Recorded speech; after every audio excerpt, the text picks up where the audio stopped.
Hey guys, welcome back to the channel. And welcome back to another week of rock and roll religion. My name is Metallicus, and we have a special episode for you today of possibly the most mimetic band of all time, and like the over the top most metal bands of all time, being MANOWAR. Look at that. Look at the cover. That is one of the most metal things I've ever seen. It is. I'd say the only thing that tops it is the cover for Gods of War. Not a great album, but if you've seen the cover of it, it's chef's kiss. Yep. And of course, as usual, I am joined by the metallic Steel Eagle of Death, the Sentinel. Hey. So, dude, MANOWAR is one of those bands that defies description. Yes, they do. They are the meme band. The meme band? They are the meme of 80s heavy metal. Oh, yeah, for sure. I would say they're a serious version of Poison in some respects. But I mean, in a lot of terms, they are the meme version of 80s heavy metal while being 80s heavy metal themselves.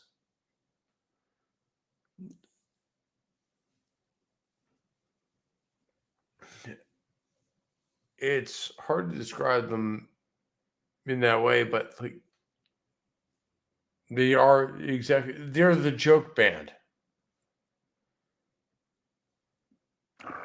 I think at one point they were, but for me, I take them a little more seriously. Except when they were wearing. They're the joke band that became serious.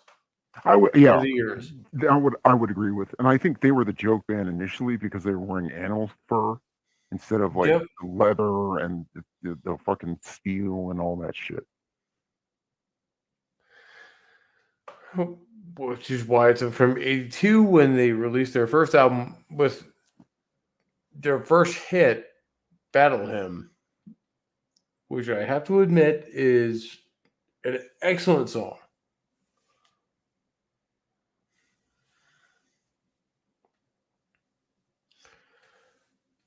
But that album was pretty trash overall. And it took till 87 with this album you're looking at the cover of right now with Fighting the World to actually cement themselves in metal history. On the right, is that Eric Adams doing the MANOWAR salute, with the arms over the head, grabbing the wrist? It might be. I don't know. It's the first time before he joined them. They did it before he joined. Okay. I know Joey DeMeo does it all the time, so maybe he invented it. I don't know. It's a cool little sign, man. I think, when I see it, I think, yeah, MANOWAR. And this is MANOWAR. They're the most over-the-top 80s cartoonish version of heavy metal you've ever seen. Yeah, in some respects, absolutely. And you know what? There's a respect to be had there. Because this is where this genre grew up. Oh, that's a good point. They had to take a lot of flack in order for the genre to, get going. It's like, this is power metal. Yeah. Power metal as it's supposed to be. Swords and sorcery. Conan the Barbarian. Yeah, exactly. Conan the Barbarian or He-Man. Yeah, He-Man, the Masters of the Universe. Just this massive, over-the-top Each member has to be on steroids. Exactly. Just like this is not. We're not just a rock band. Like this is. We are the warriors of the world. Yeah, that's what the album is conveying. Instantly, it's like power, defying the odds. We stand together. Exactly. It's And this is why MANOWAR is considered basically the heart and soul of heavy metal. Of, you know, they would do these songs later. But things like Warriors of the World. Warriors of the World is one of the most overrated songs I've ever heard. But go ahead. Finish what you were saying. songs on this record, like Fighting the World, the title track, is the entire point of heavy metal. Yeah, it's the antithesis. This is the wedge driven into heavy metal, or the wedge driven into rock music at this time. Because you can get this song stuck in your head. And that's a characteristic, shall we say, of MANOWAR going later.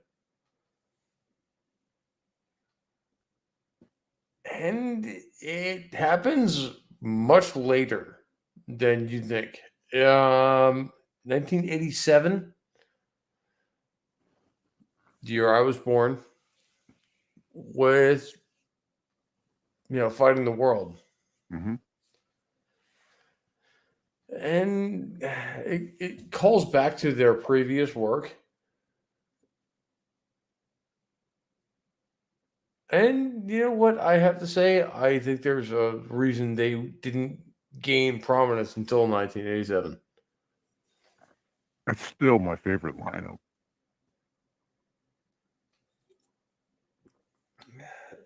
They weren't all that good until Fighting the World. That's what I'm saying. They had like Ross the Boss. Is it? Mhm. Don't get me wrong, Ross knows what a metal anthem should sound like. Mhm. Later output is evidence of that. But I don't think he was given control until 87, 88.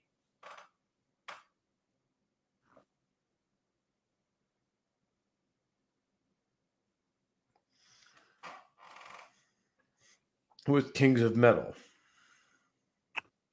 Yes. Let's face it, Kings of Metal is just. There was never any humility to be had with this band. No. And that was the point of it. They are the complete lack of humility that heavy metal always had, but never. How to describe it? We never had any humility. Metal isn't supposed to have humility. Well, that was kind of one of our points, was the complete lack of humility. Mm-hmm. That we are the kings of music.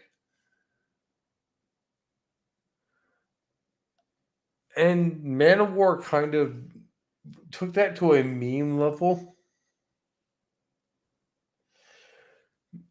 It's hard to call them the meme band because they existed 15 years before memes would be a thing. Mm-hmm. But they are kind of the meme metal band, aren't they? Yes. And yeah. I mean, if they were mocked by here, let me put it like this: forget memes. To the older audiences, you can relate to this. If they were mocked by Beavis and Butthead in a music video, they were the meme band of their day. Yeah. And they got mocked more than once on Beavis and Butthead. That's actually where I found out about this band when I was a small child.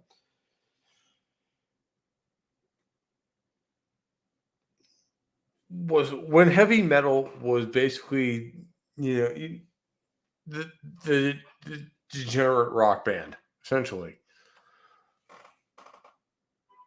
There are those guys that exist in the shadows that you shouldn't listen to. Which, of course, that's exactly where I went to.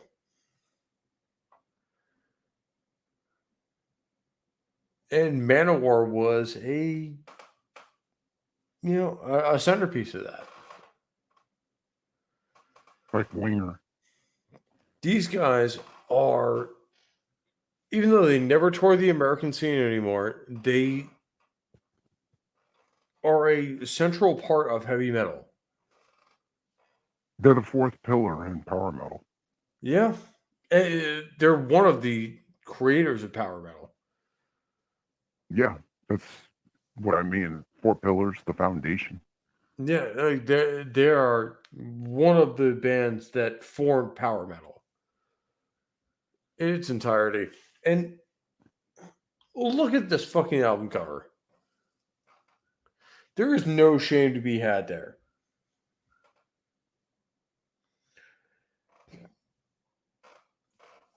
Each of these guys is just like, yeah, no, we're going to the Barbarian, but in musical form.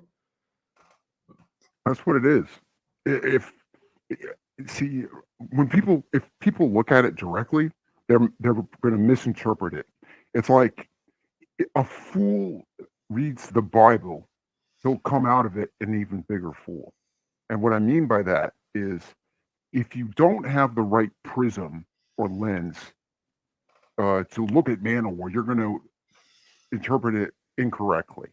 And because it's so, like you were saying, it's so to that over the top level. It's like right before that meme level. It's almost like they live down to the metal stereotype. Yeah. Except they can actually write the music. Yeah. Whereas they wrote the music that Christian America wanted heavy metal to be. Yeah. So if you're a 13-year-old, kicks ass. So if you're a 13-year-old kid listening to this in 1987, this is like perfect because when you're 13 years old, and speaking pretty much for every 13-year-old, because you were a 13-year-old at one point, I was a 13-year-old at one point. What you're going through at 13 is you're trying to figure out who you are, and you feel disenfranchised somewhat because you're old enough to recognize that if you're lucky, you go through that at 13. Yeah. So you're at that age when you realize twice at 13, and then when you become an adult. Right. I'm saying at 13 you begin to have the mindset entering into adulthood saying, listen, I gotta become independent, and I still feel like I'm being treated like a child. Well, you listen to a band called MANOWAR, and it makes you feel like you're He-Man or Conan the Barbarian through the music. The visual that you're seeing right there is just to give you the kind of the it's like the mission statement. This is the mission statement. I mean, what you're seeing is I think we're roughly the same age, right? Yes. I'm 36. And when I was a kid, every Saturday morning you would see reruns of cartoons like Transformers or G.I. Joe or He-Man. This is literally what they were trying to sell. This album cover right here that you're seeing on, is extremely jacked dudes trying to do things that are essentially superhero things. This is our era of DC Comics or Marvel.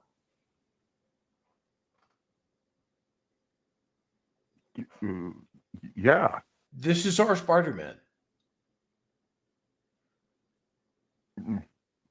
Sure, yeah. In ways that other people can understand, because we already know who these guys are. Everybody knows who MANOWAR is. They are the meme band. Oh, they were being mocked in 20 Greatest Metal Bands by this magazine that doesn't usually cover metal. And they were totally being mocked as this joke. And to be completely honest, put them in a different era. Put them in their own era, and they're still kind of a joke. What do you think? Would MANOWAR have worked in the 70s? No, absolutely not. So you really needed the 80s machismo.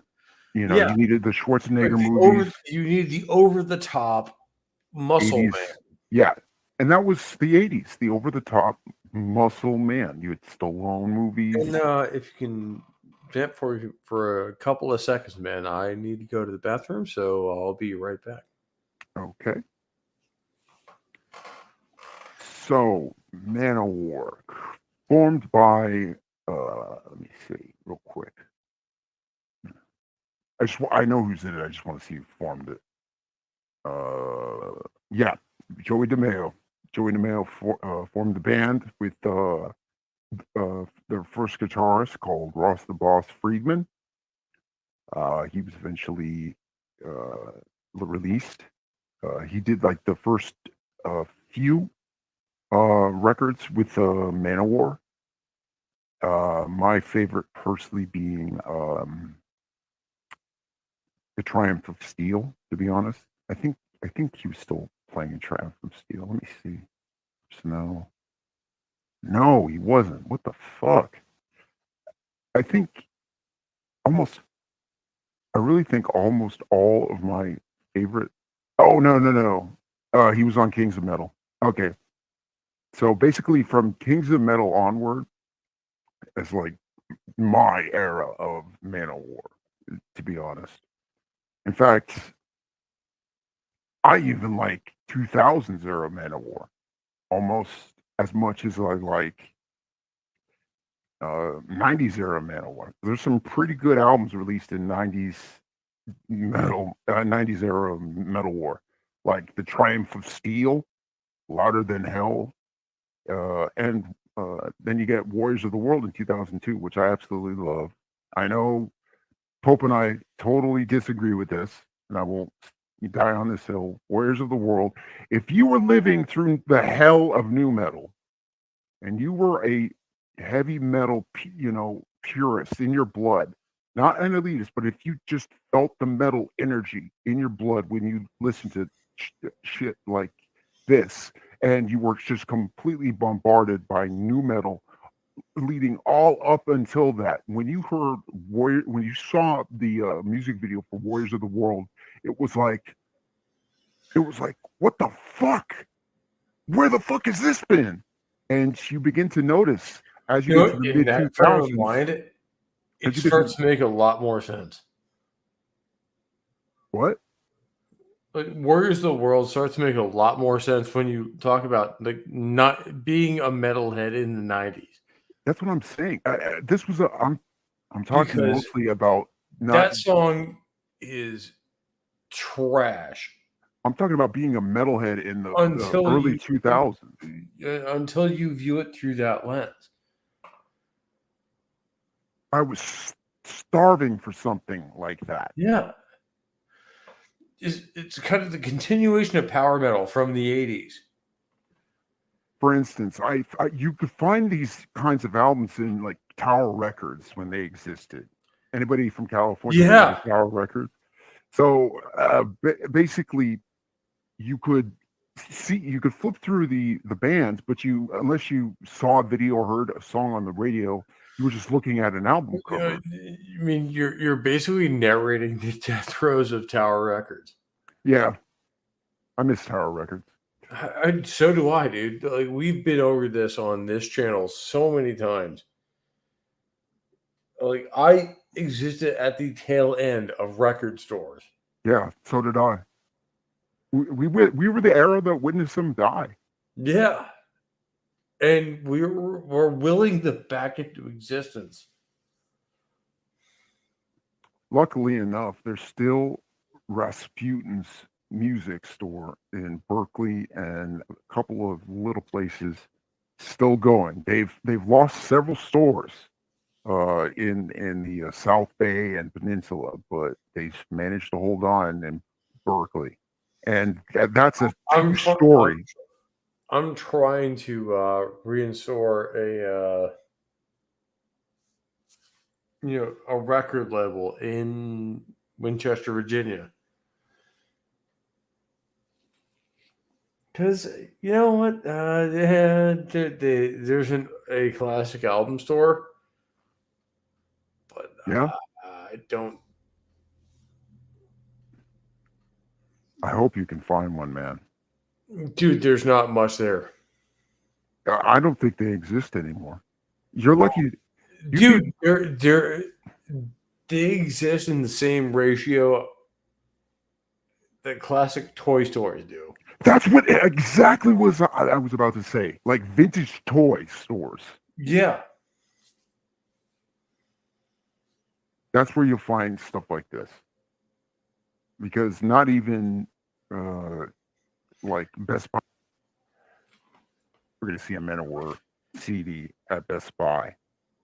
The only way you could even probably make MANOWAR relevant in the zombie zeitgeist right now is if you had a MANOWAR track in a very popular show or movie, or you just record it like we did,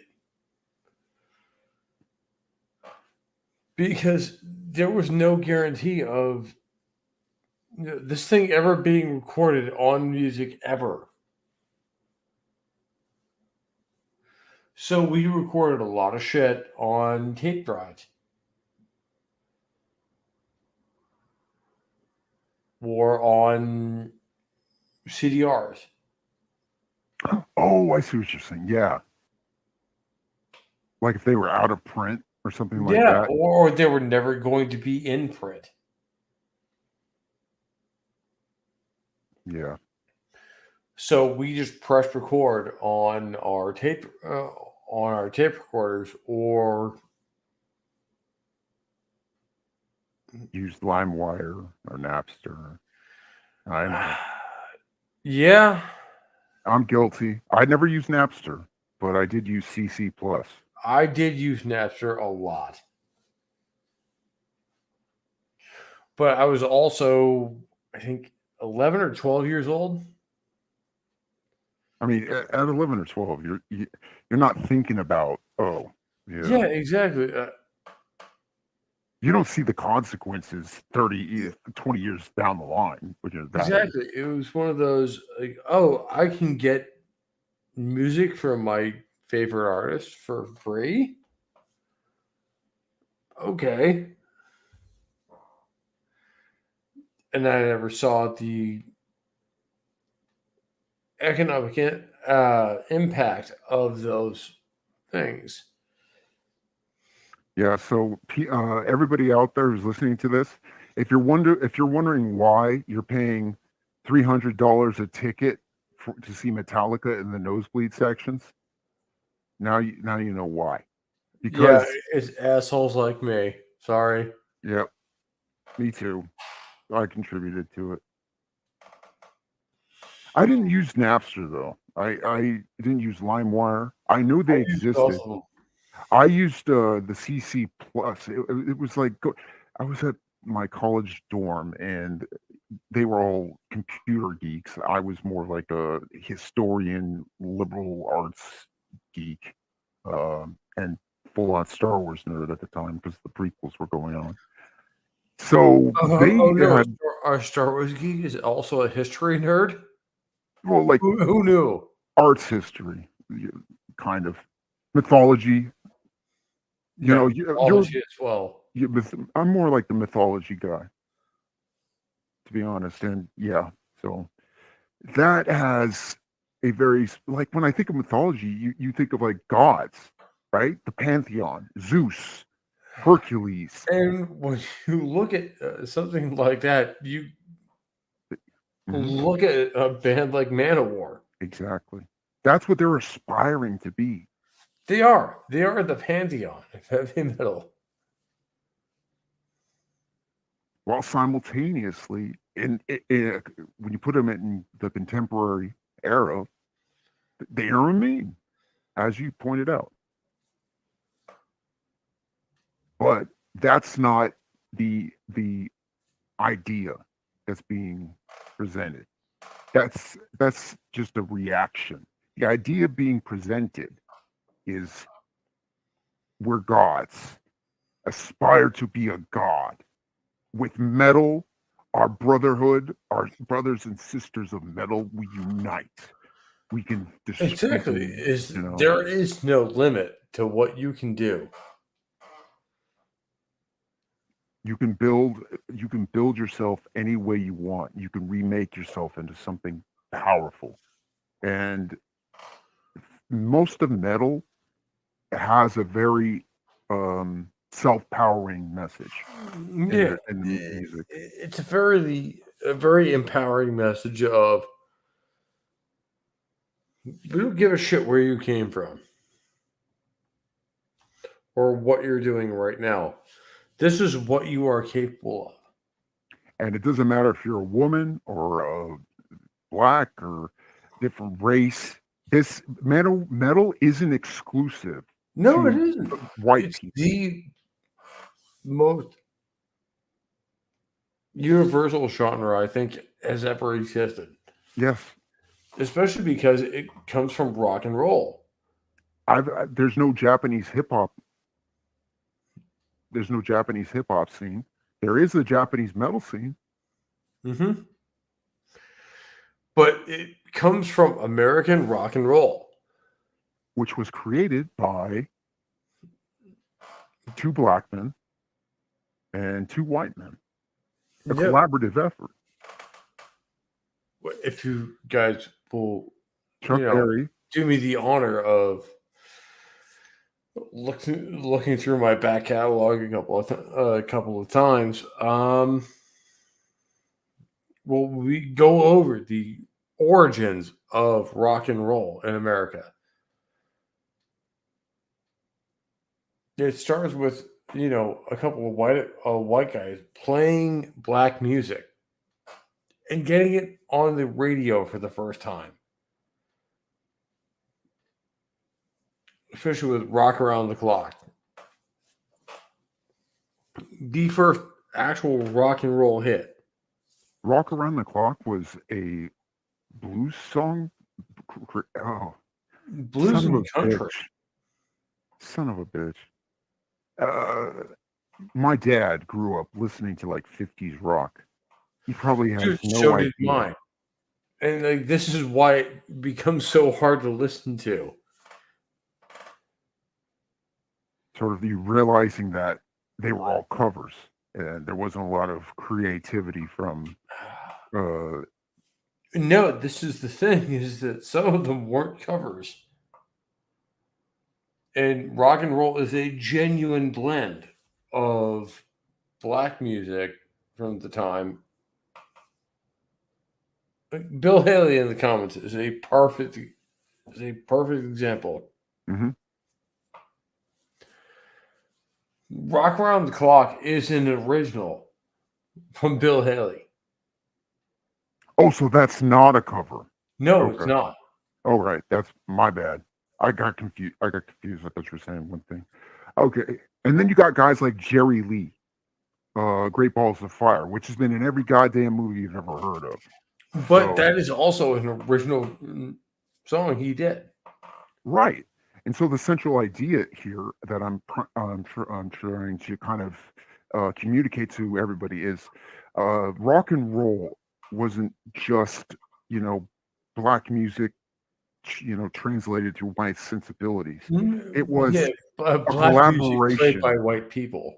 it was a collaboration of black people and white people kind of at the same time playing a certain kind of music that everybody loved universally. It became rock and roll. It became rock and roll. If you don't know what the actual history of it is, go look back in my history. I literally do a history of rock and roll from 1950 to 1970. Episode 1 is probably the one I'm most proud of. In that you get a lot of the cultural influences, guys like Fats Domino. Yeah. Like all of the, jazz influences on rock and roll. Up until 1955, when you get Chuck Berry. Yeah. Chuck And Berry the for actual me. start of rock and roll. Chuck Berry and Little Richard, I actually prefer over Elvis and Jerry Lee, to be honest. Well, I mean, I will give Chuck Berry credit to starting rock and roll with Johnny B. Good. And then you got Johnny B. Good and Back to the Future. Again, all of the pop culture stuff that we grew up on, it's trickled down from the beginning of rock and roll. But in Chuck's defense, that's also his first real cultural relevant classic. Really? Yeah. What did he do before that? He did almost nothing. No. Wow. That's saying from a recording standpoint. Oh, okay. Pre him recording anything, who can tell? I would have to read more up on like the bibliography of his life or something like that. Yeah. And that's the problem is up until the 1950s, most black artists were never recorded. Whether they were worth it or not. That is an unfortunate truth. Yeah, it is. And we fixed that. I mean, baseball had just been integrated, Yeah. what, a few 12 years prior, and then you had Brown versus the Board of Education in what, 54. So this is right. Well, this is my thesis: is that rock and roll could only have existed in the United States in that time and place.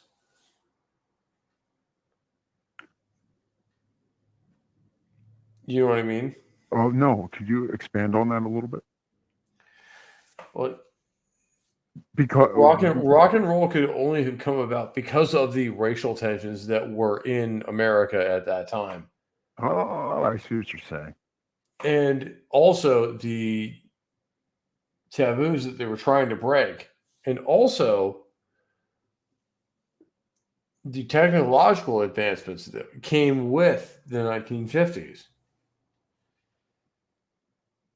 Like kids being able to own their own record players and or radios. And they became their own demographic. That's a fucking awesome point. Nobody considers the demographics. Go back and no, I know what you're talking about because I was watching Ford versus Ferrari, and they were. That's 10 years after what I'm talking about. I know, but I'm talking about the movie, and there's a scene in the movie where they're trying to market the Ford Mustang, right? And they don't know who to market it to. So one guy says, market it to the youth who were born who for the first fucking time actually had dispensable income of their own. Yes. And that's one of the things is the first time in human history that's happened. that young people had enough dispensable income to enjoy their to life. spend on frivolous things like a Ford Mustang or a Chevy Camaro. Right. Or a MANOWAR album, if they could sneak Well, it this is past 20 their years mom. later. Yeah. I know I'm jumping all over the place, but I'm just trying to make the analogies sort of kind of interconnect and relate to the topic. Well, you even need to go that far to like this is what metal came to in the early 80s. Just over the top, complete fantasy storytelling. Yeah. And you know what? We're good at it.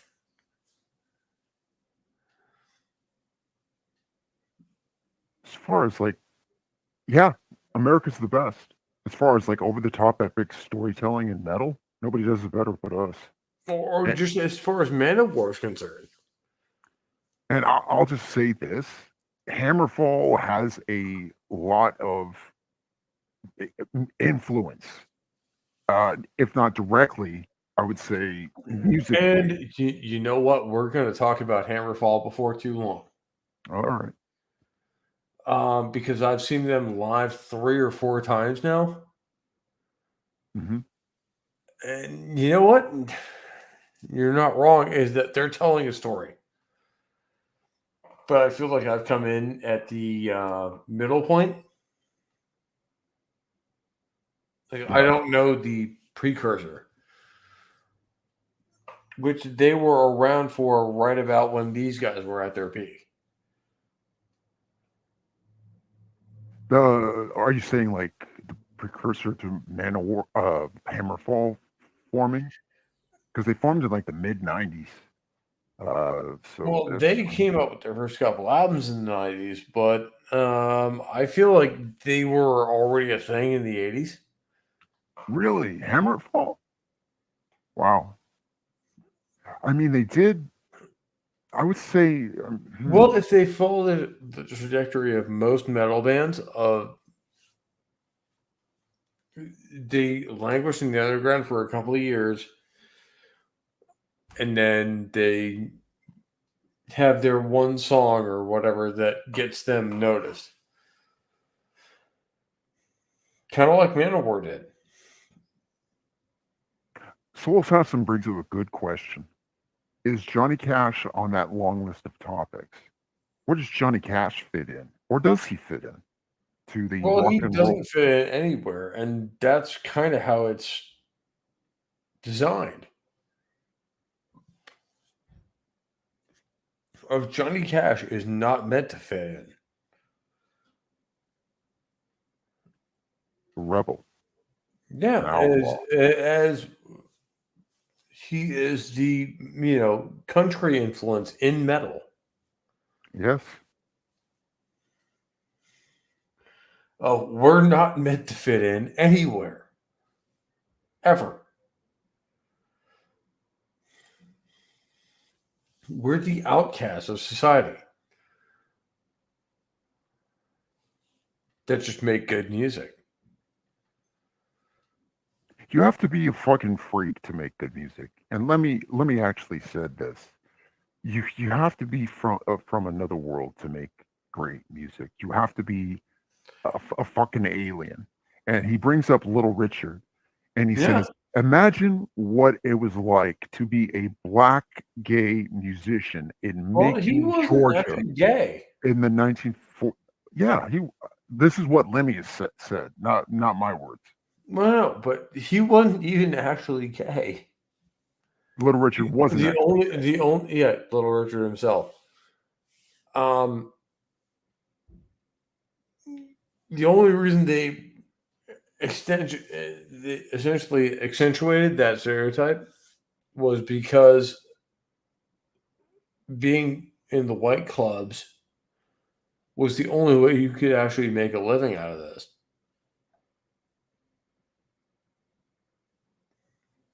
So they pretended to be as non-threatening as possible, aka being gay, So Little Richard's and thus they got to flamboyance. play in the right clubs. So basically, they had to be flamboyant and non-threatening seeming to be able to play Yes, in the white clubs. Oh, I see what you're yes, saying. that's exactly how it was. Not making excuses for it, but It's that's just the exactly how history. it was. Yeah, it's history. Yeah, Yep. this is why I hate all these people who are trying to like sugarcoat or like recontextualize history. Like, no, this is exactly how history was. This is exactly how people thought at the time.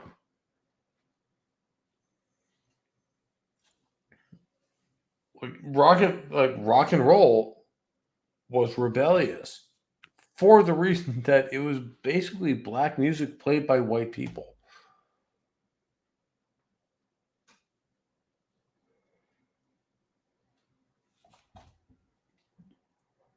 They thought And that. I mean, that's they thought there was the how it's devil's been ever music. since. People thought rock and roll in the 50s was the devil's music. Oh, yeah. Even back then, it wasn't just the 80s. It was the 50s. Dude, rock and roll has been fighting for life ever since it crawled out of Chuck Berry's guitar. Yep. It's always been a fight for this genre to even exist. And it all comes back to this MANOWAR album, Fighting the World. Well, does it come back to all that, or is that a result? It's the domino result. I think it is the result of fighting the world and all of the powers that be for 20 years. And then they, come out with something like this. Yeah. Jesus Christ. Hold on, just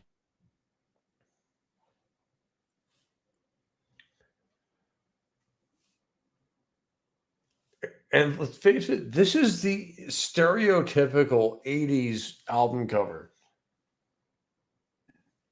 apologies for that. Some asshole across the street was deciding to fucking just do woodwork and just Oh, fucking cool. yeah. So I hope you weren't hearing any of the buzz saws. No, I couldn't hear any of that. And hopefully neither could the audience, but Yeah, I just wanted to make sure because it was annoying the shit out of me. So but when you come to album art, like, let's face it, these guys, like this and Fighting the World is basically the core of MANOWAR. yes, Okay, four dudes who don't give a shit and are just out to make the heaviest metal that is fucking possible. you know what? When you say meme, it fits, and I'm gonna bring up. I'm It gonna bring up is. why. I'm gonna bring up why. It Their really is. drummer. It is possible for Let me them. well, just real quick. Let me finish. Let me finish my thought. They made statements like their drummer hits the drum so hard they had to have a specially made all steel drum kit Yeah, I just mean, so it could let's face it, they withstand. are the loudest band on earth. Yep. Like they eclipse Motorhead. And fans of this channel will know the esteem I hold Motorhead in. They eclipsed Motorhead as the loudest band of all time. That's no small feat. It really isn't. Because Motorhead is loud as fuck. They destroyed a couple of venues. 138 decibels. We're talking that the kind of level. Mm-hmm.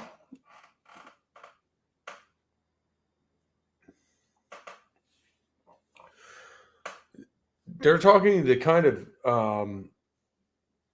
acoustics that they were not allowed back to that venue. Yep. Because they started shaking shit loose in the rafters of old school opera houses, essentially. Not surprised. I mean, when Mhm. they play, it's like at least 142, 150 decibels. Super, super loud. Motorhead got into the, I think, mid 40s, mid No, 140s.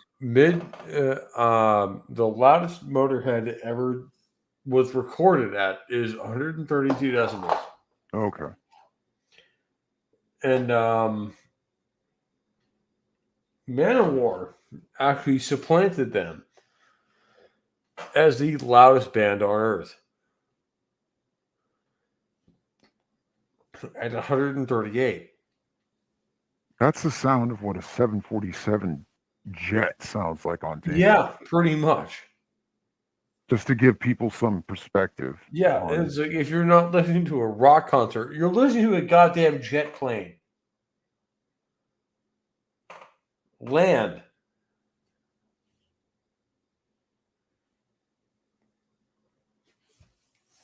When we call it something a wall of sound, we are not kidding.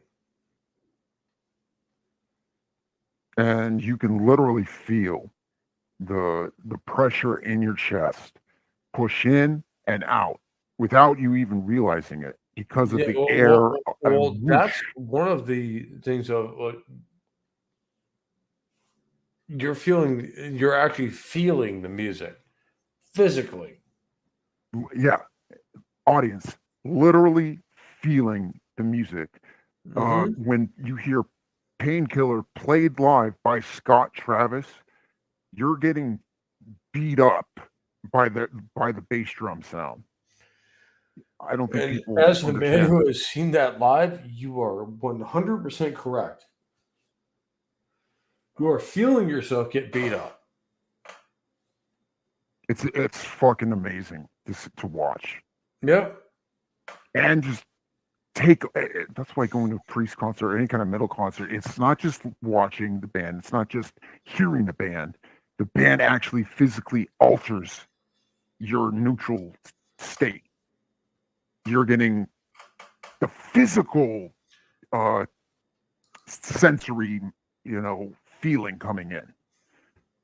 That kick drum, that that bass blasting, that crunch. That's where it comes from.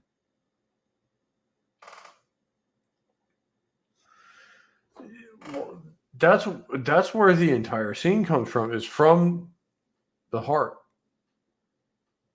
and from the you know if you can form a band around it, that's where it comes from.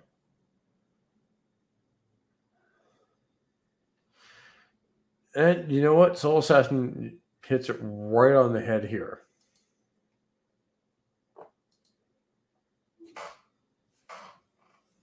Yeah. Yeah,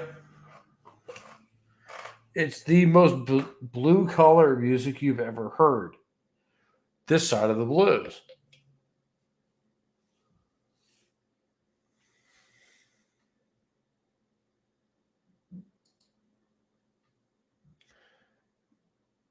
And I've said this multiple times, but if you return from a concert and can't hear for 3 days, you had a good time. I would add to that you have a constant pain in your neck. Oh man, I can relate. Yeah. My neck is totally fucked up from headbanging. Like, Oh, so is mine. did you ever have to like lean back and like crack it by like staring as far up as possible just to hear the vertebrae kind of just, so it kind of relieves the stiffness? That's what I have to do almost all the time now. Luckily, I haven't had to have any fucking neck surgeries like John Schaefer's had and Tom Araya. Oh, gee. I looked straight up one time. It literally felt my fucking vertebrae realign.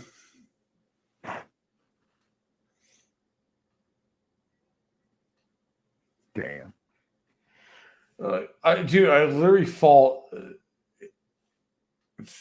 my fucking back realign into position like it was a goddamn puzzle. What concert were you at? When Just this by happened? looking up. Holy shit. That was like, okay, I think my back entirely fucked.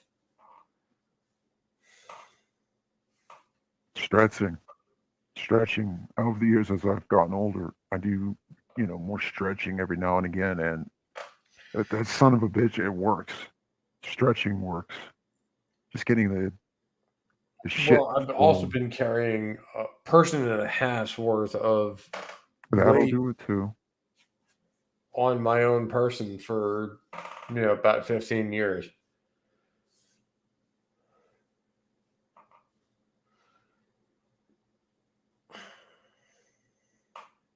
So yeah, you know what?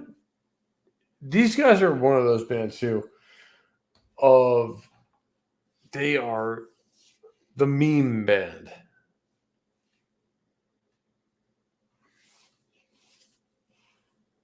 And I hate to say that because there are so many great MANOWAR songs. I mean, for me, there's a couple albums I'm putting up there with some of the greatest power metal albums of all time. These guys are some of the earliest influences on power metal. For me, I would say Yngwie Malmsteen's Rising Force is one of the pillars. Well, Dio. What? Here's the problem: is those are before this album actually came out. Their first record came out in '82. Okay. They gained absolutely zero traction until '87. So they finally got onto MTV and started getting actual. What I think is they finally found a winning formula.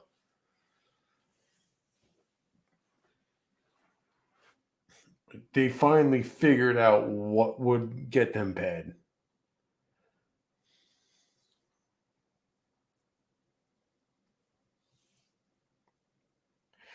And I hate to say that about a metal band, but you know what? The description fits.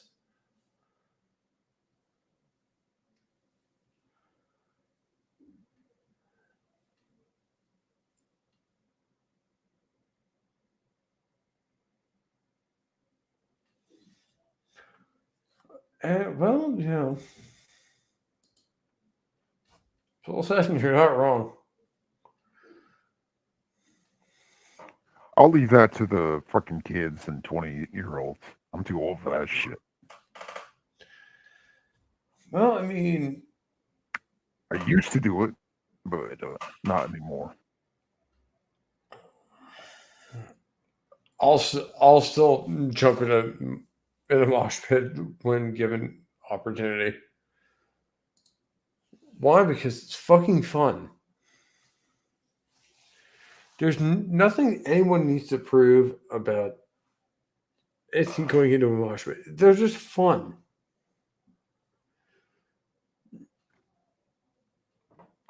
I really can't stand anyone leaning, any kind of intention into a mosh pit. It's just a bunch of assholes running around because we think it's fun. Yeah, most of those assholes are also drunk at the time, so they have no spatial awareness. So they slam into you out of nowhere if you're standing on near the edge of a mosh pit. And that happened one time to me at a concert, and I nearly got thrown out by security because I went after the wrong guy. Did it? And being one of those drunken assholes, you know what? There's nothing you can do about it. I know, because and I actually went after the wrong guy who Just did it. we are the fucking fans. Well, you're not going to find out anything in a fucking mosh pit. There was a mosh pit at the Wasp concert I recently went to, and it wasn't that bad because there were kids there. But nonetheless, you still got a fucking mosh pit at a Wasp concert, and they've been around for 40 years. So, it, I think as the metalheads age a little bit, you're going to start to see like senior citizen mosh pits. Mosh pits and wheelchairs is what I'm looking forward to. Oh, shoot, that's going to be like it's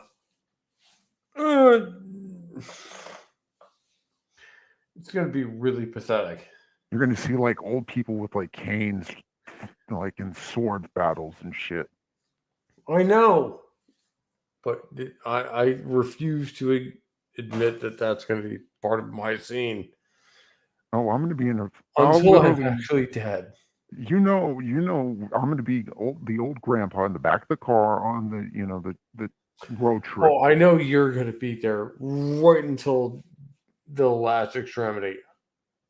Yeah, I'll be playing Creeping Death. I don't give a fuck. I laugh in the face of death. I'll be playing Creeping Death at 85. Come and get me. I live that long.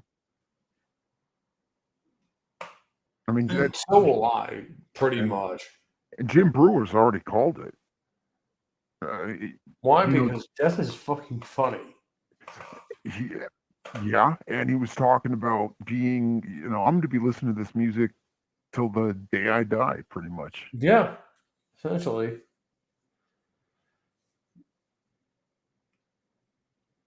Why? Because we know how to take a joke. And let's face it, when you've been around long enough, life is a fucking joke. It really is. Yeah.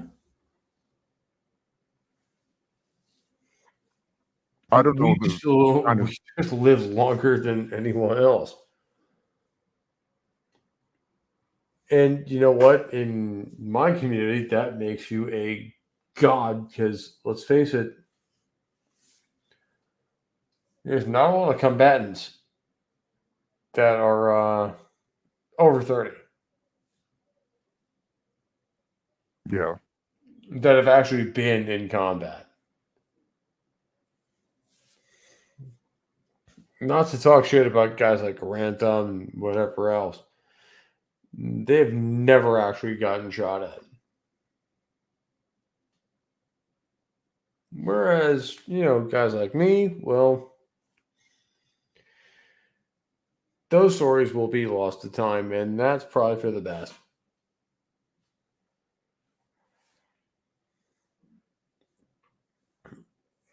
But bands like MANOWAR will live forever. And that's for the better, I think. Because they are the exemplar of what over the top, zero fuck given power metal can be. Which is things like Warriors of the World or fucking Hell and Kill. No, Hell and Kill is from a album they did in 1982.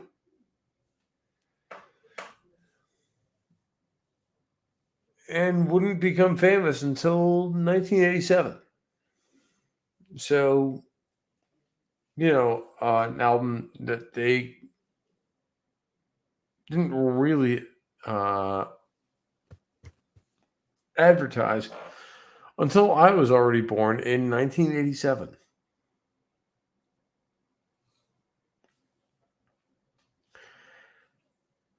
And there's a lot of great shit to appreciate in this period.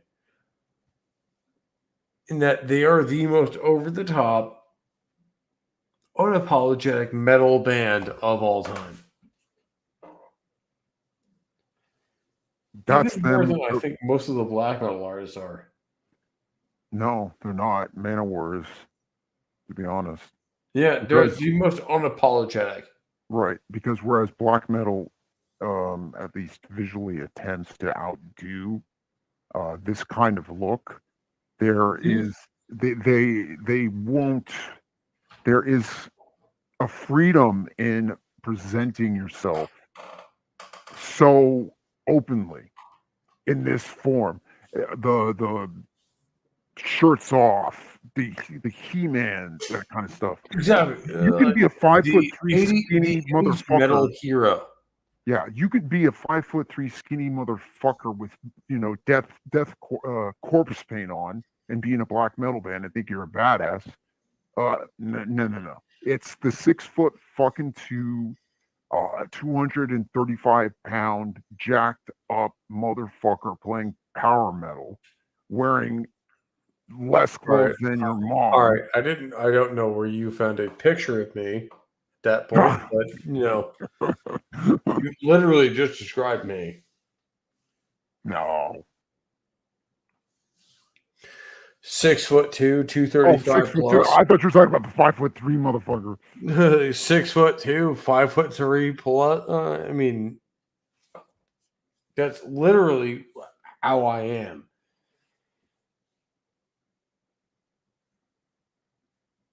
You got about 2 inches on me. I'm about 6 foot.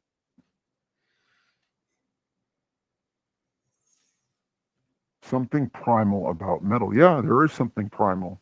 There really is. It soothes the beast. It soothes the beast within all of us. And Fizz, it's not about the jellyfish. It's about the a MANOWAR is essentially a ship of the line, third class and above, I believe.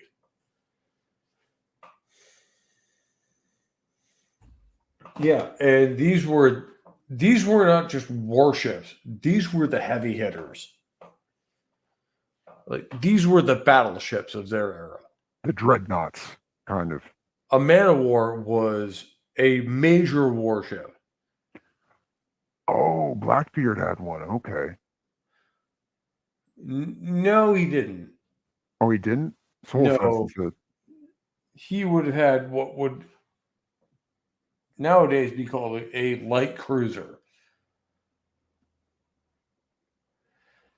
Yeah, a warship with a lot of guns, but they were all very light caliber guns.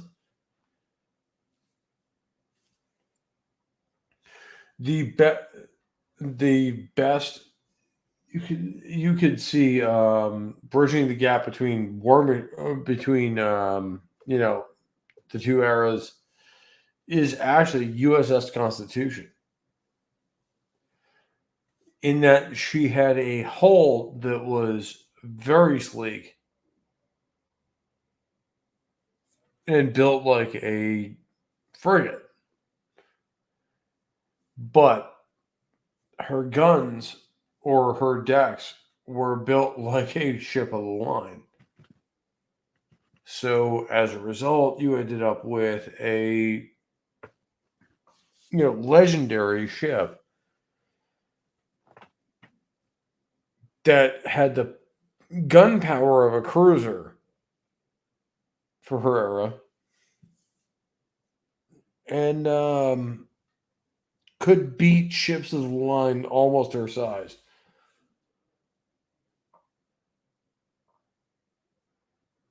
Because she was faster than they were. But that's neither here nor there. And we're getting into like actual naval design at that point.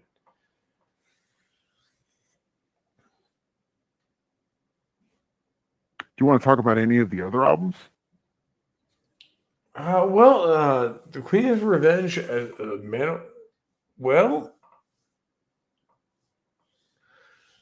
a galleon is not exactly a man of war, but at the time they were invented, they were the heaviest ships you could build.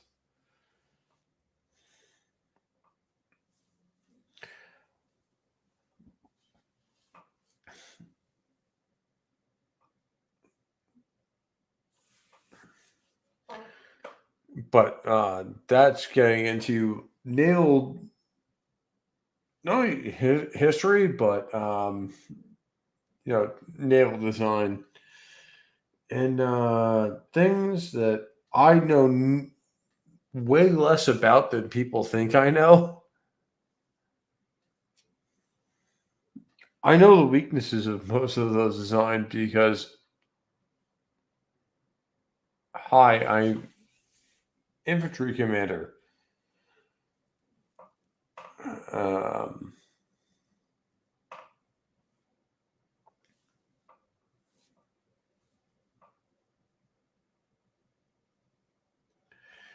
but at the same time, these guys are basically the meme band.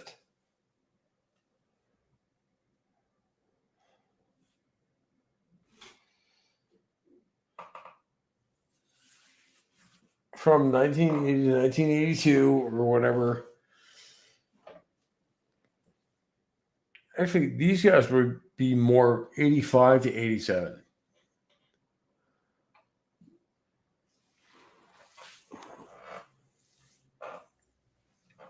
These guys just. There's this constant.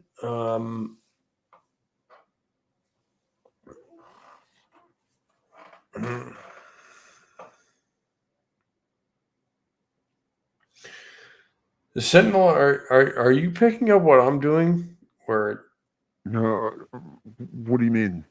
You said that they're the there's meme this band constant, there's this stagnation about MANOWAR. from 82 to 85. No, from 89 to the current day, where there's just this stagnation and there's nothing to talk about. And I hate it because some of their early stuff is amazing. Like Battle Hymn or something like that is fucking awesome. Oh, I see what you're saying. In the time that they could have been like a Judas Priest level like touring act, they Yeah. missed out. They missed out on those 5 essential years they needed. Because that's what you're saying. I see. But they still kept to Manowar's credit, everybody. They still kept going. They never changed their sound, what they looked like, what their message was into the 90s. In 92, they released The Triumph of Steel, which, like, if you've listened to, is as the song Achilles or the Iliad or something like that, that they based a 13-minute epic that they based around the story of the Iliad. Now, Yeah. if you've read the Iliad, you know that it's a war between Troy and Greece. So If it's you ever but read it's the Iliad as a child, which most of us have, it's literally the hero story between Achilles and Hector.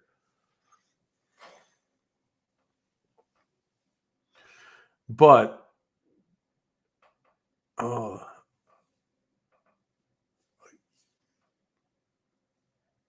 they also try to kind of sell you on the next album.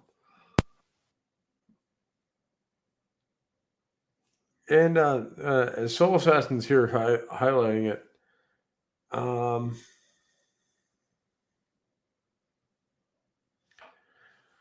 the Queen's Revenge is an interesting ship. Keep in mind, pirate ships were not being built by the crown and not. They were way too top heavy for actual line service, and that's kind of where Queen Anne's Revenge came in, where there's a lot of guns, And the ship, if they fire all of them at one point, will just roll over.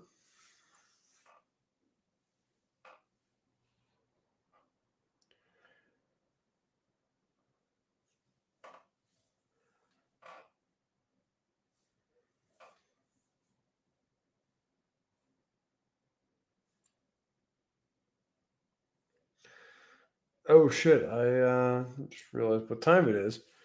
And sorry guys, but I have to go because I'm intruding on a bunch of other people where we're talking about Starfinder.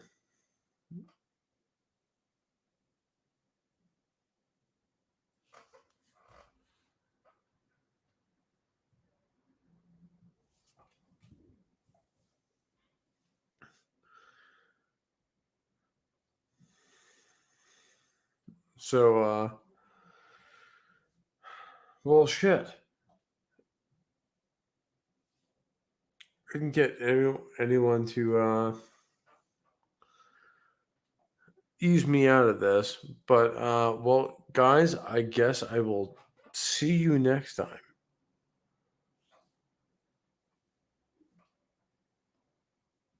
And until then, take care, stay safe, and I'll see you next time.